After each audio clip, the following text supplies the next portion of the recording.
The man had a gun in his hand, and it was pointed directly at my wife. She didn't flinch, didn't even blink. She simply arched one eyebrow and asked, "You sure you want to do that, officer?" What he didn't know yet was that the woman standing in the doorway wasn't just anybody. That was Sheriff Madison Cole. And this fool had just made the worst mistake of his sorry little HOA career. It all started with the mailbox. A bright orange notice taped so sloppily to the front that it could probably be seen from outer space. Notice of noncompliance. Mailbox paint out of regulation hue. Correct within 72 hours to avoid citation. No phone number, no real contact, just a stamped logo reading Ridgecrest Neighborhood Safety Board, which sounded like the villain organization in a bad TV movie about suburban nightmares. We had only been living there for 5 days. Still had unopened boxes stacked in the garage. The only things I'd managed to accomplish were mowing the front lawn and figuring out how to program the new smart thermostat. I stared at that ridiculous notice for a long time, wondering whether this was a welcome prank or a clumsy attempt at intimidation. Madison found me standing there, coffee growing cold in my hand. "They don't like our mailbox," I muttered.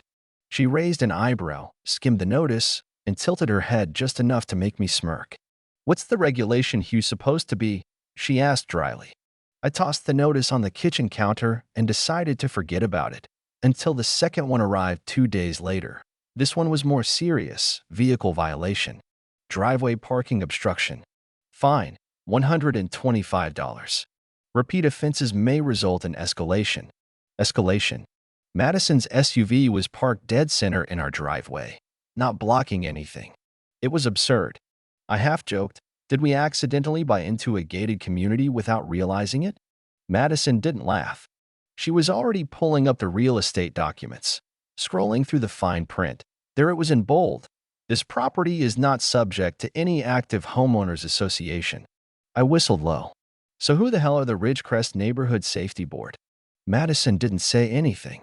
She bookmarked the section and saved the PDF under a new name, Evidence, No HOA. But things didn't end there. The next morning, while pruning the front hedge, I caught a man across the street photographing our garage. Not casual pictures.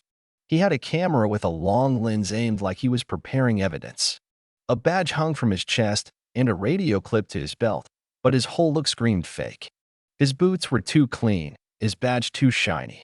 His belt was the kind you find in a Halloween aisle. When he noticed me staring, he puffed up his chest and sauntered over. "Afternoon," he said, trying to sound official. "I'm Officer Brandon Tate with the Ridgecrest Neighborhood Safety Board." I wiped sweat off my forehead and smiled thinly. Didn't know we had one of those. He flashed a laminated ID card that looked semi-official for about a second, until I noticed the expiration date, valid through December 2021. It was 2025. "We handle compliance issues," he continued pompously. "Community harmony enforcement. You've had a few violations." I tilted my head. "So you're like an HOA?" "We're better. Less red tape," he said with a straight face. Then he dropped the real bomb. "We'll need to inspect your garage." I laughed right in his face. "Not happening," I said, deadpan. "And unless you have a warrant or a working time machine to fix that expired badge, I suggest you keep walking." His eyes narrowed. "Non-cooperation will be noted." He scribbled something on his pad. I went inside and locked the door. Madison didn't laugh when I told her. She immediately cross-referenced county land use records and confirmed what we suspected. The Ridgecrest board wasn't real. No filings. No official status. No nothing. "This is fraud," I said flatly. "And harassment," Madison added, opening a new document on her laptop titled Board Watch Log. She was already setting the trap. By that night, we had installed 4 motion-activated cameras above the garage, tucked into the mailbox post, hidden in a porch lantern, and perched under the eaves. Madison printed every violation we'd received and mapped incidents on a basement whiteboard. By day 4, we caught him again, Brandon Tate, on camera, trespassing across our lawn, snapping pictures and measuring the hedges. Watching the footage in slow motion, Madison zoomed in on his belt radio. "That's not police issue," she whispered. "That's an unregistered bow phone." "And that badge?" I added. "It's aluminum. Probably bought online. Impersonating law enforcement." A felony point 2 days later, another fake officer showed up, this time trying to peer through the slats in our backyard fence. That's when it became clear this wasn't just one idiot. It was organized. Madison started compiling an incident log. Every time they trespassed, every phony citation, every bit of footage. By the next weekend, they escalated. A junky gray SUV rolled onto our driveway. Men in faded tactical pants, fake earpieces, and plastic utility belts hopped out. Traffic cones tossed down like they were claiming territory. A megaphone blared. This property is under active inspection by the Ridgecrest Neighborhood Safety Board. Please remain inside. Madison appeared at the front door, dish towel in hand, blinking in disbelief. Are they serious? She said, dry as dust. Brandon Tate strutted forward, clipboard in hand, flanked by two goons who looked like failed mall cops. I calmly recorded the whole thing on my phone. You're blocking my driveway, I said. We have a right to inspect non-compliant properties, Tate barked. You violated mandates, hedge height, improper trash bin storage, and unauthorized signage. The signage? A wooden "Welcome Friends" plaque Madison bought at a farmer's market. There's no HOA here, I reminded him. Tate's backup goon put a hand on his hip. Sir, we're gonna need to see your ID. For what? Pruning bushes. The second goon muttered into a mic that wasn't even plugged in. Subject appears agitated, possibly armed. He zoomed his phone camera in on my pruning shears. It would have been hilarious if it wasn't so outrageous. Madison stepped out onto the porch, arms folded. She watched silently as Tate flashed his cheap fake badge. And that's when she noticed it. They weren't just faking authority. They were copying the actual county sheriff's badge, pearly. Wrong number of points on the star.